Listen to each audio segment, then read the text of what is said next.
c'est des choix dramatiques, oui.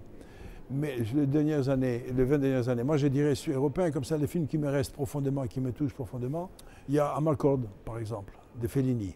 Ça reste un grand film. Le film de Volker Schlöndorff, Le Tambour, qui est aussi un grand film. Et puis il y a plein de films français, alors là.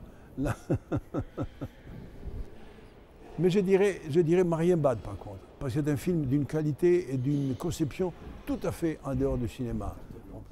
Bon, bah déjà j'en ai fait 2 moi, donc ça fait déjà 2. Et non, sérieusement, cinéma européen, quand vous me parlez de cinéma européen, il y a un cinéma que j'aime beaucoup, c'est le cinéma belge. Des gens comme Benoît Mariage, des gens comme ça. Vraiment, je suis très très fan. Je trouve qu'il y a un vivier de talent en Belgique qui est énorme. Il y a un ton et vraiment des grands réalisateurs et des grands comédiens. Après, il y a le cinéma anglais. Ou Guy Ritchie par exemple, c'est des choses aussi qui m'ont influencé dans un autre ton par rapport au film policier entre guillemets.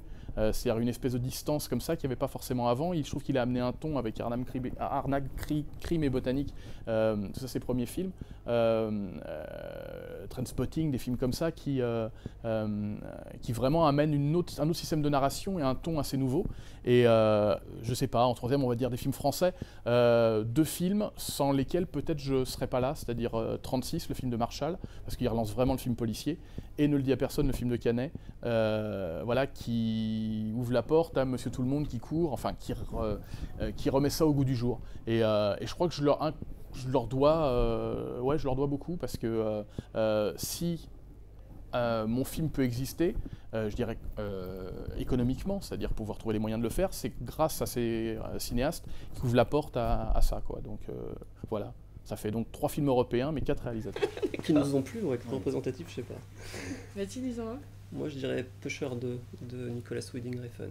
Alors, moi je dirais Claire Denis avec Beau Travail. Moi je dirais Arrivederci Amore Ciao de Michele Soavi.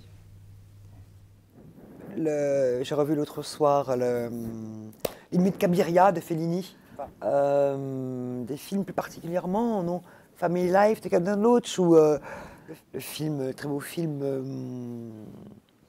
dans le cinéma allemand, comment s'appelle le film allemand sur les écoutes, La vie des autres.